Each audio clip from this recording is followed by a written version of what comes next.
Hello, my most amazing artist. Today we will be making Shibori style fabric. What is Shibori, you say? What? You don't know? Well, let me tell you. How many of you out there have tie-dyed before? Let's see. All right, quite a few of you, quite a few. You can put your hands down now. Shibori is a lot like tie-dyeing, except that it is a craft in Japan that takes years to master. People spend their whole lifetimes learning about how to do shibori correctly.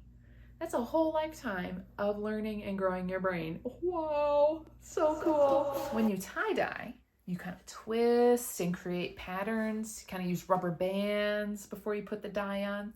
Well, shibori artists use thread to create many small repeating patterns all over their fabric, similar to these ones. But you know what? It'd be better if I showed you.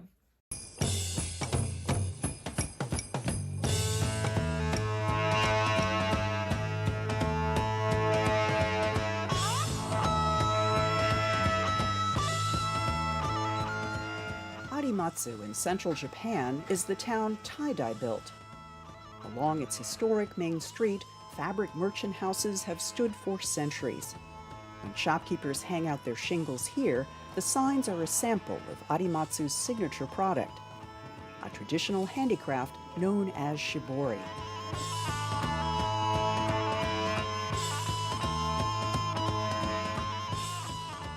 Shibori, literally to squeeze, press, or wring, covers a vast array of techniques for manipulating fabric, from stitching, clamping, and crumpling to folding and twisting.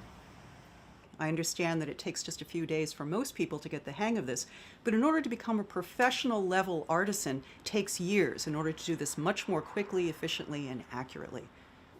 Like Kyoko Matsuoka and her husband, at their bamboo posts every day, pleating and binding fabric. The results will be unique and not always predictable.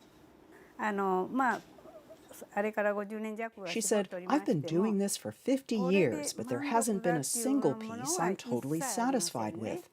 I'm always thinking, how could I make it more fabulous?"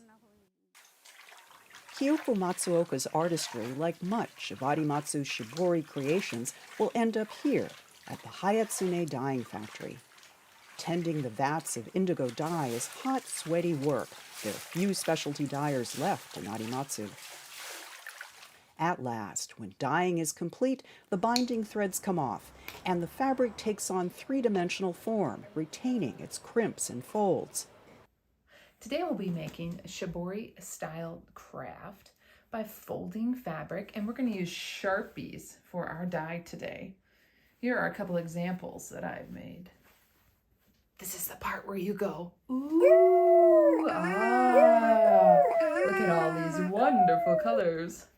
So go ahead, we're gonna grab our fabric and our Sharpies and get started. Okay, artists, we're gonna play a little game called My Turn, Your Turn. First, it is my turn. I'm going to fold up a bottom piece of my fabric and press it flat with my hands. Your turn. Go ahead and do the same thing. Now, my turn. I am going to flip my piece of fabric over, holding where I just folded. I'm going to fold it down the same amount and press it with my hands.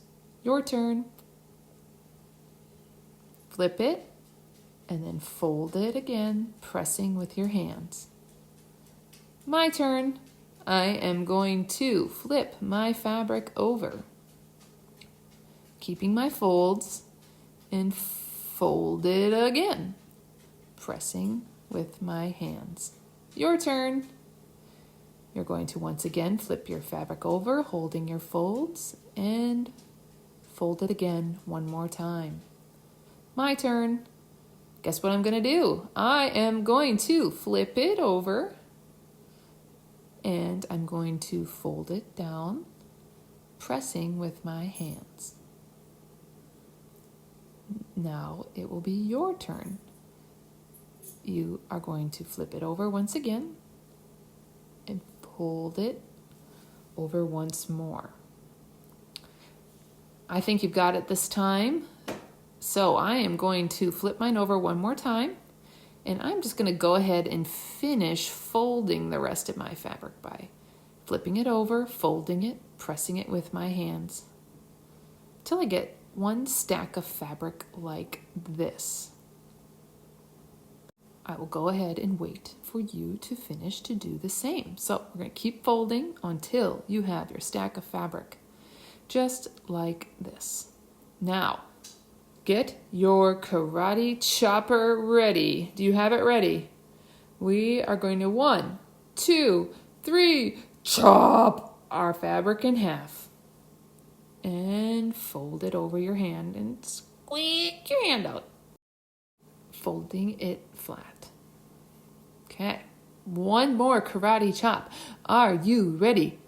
Get your karate chopper. Here we go. 1, 2, 3, chop and fold one more time. Now we got this nice little package of fabric. We are going to take our clothespin and we are going to chomp it onto our fabric, and it might be a little tricky, but I think you can do it. Chomp it onto your fabric. Once you have done that step, we are going to take Sharpies and begin coloring. You can color the edges, the sides. We are going to fill it with color.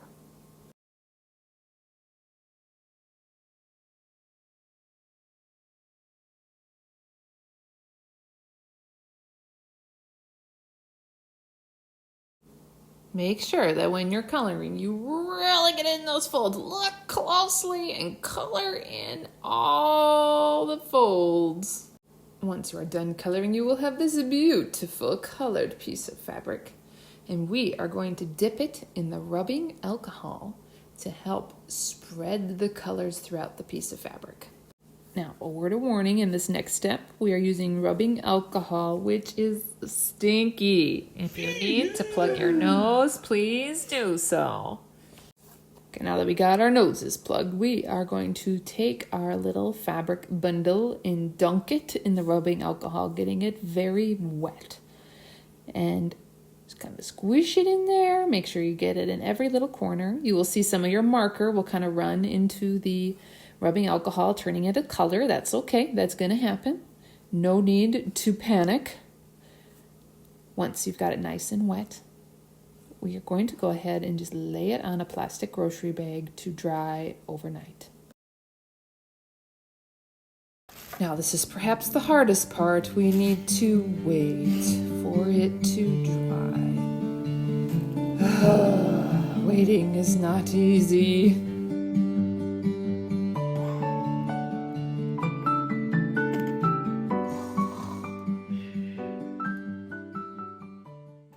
All right, so I've waited patiently overnight, and my fabric is now ready to be unfolded. Drum roll, please. Ooh, I've got some interesting colors. Check it out. All right, artists, I can't wait to see how yours turn out. Okay, let's review what we learned today. We made a Shibori style fabric by folding our fabric over and back, and we chopped it in half and in half again. And then we secured a clothespin on there and used Sharpies to create colors. We dipped it in the smelly rubbing alcohol and waited patiently for it to dry, revealing our beautiful colored Shibori fabric. Go and create, artists.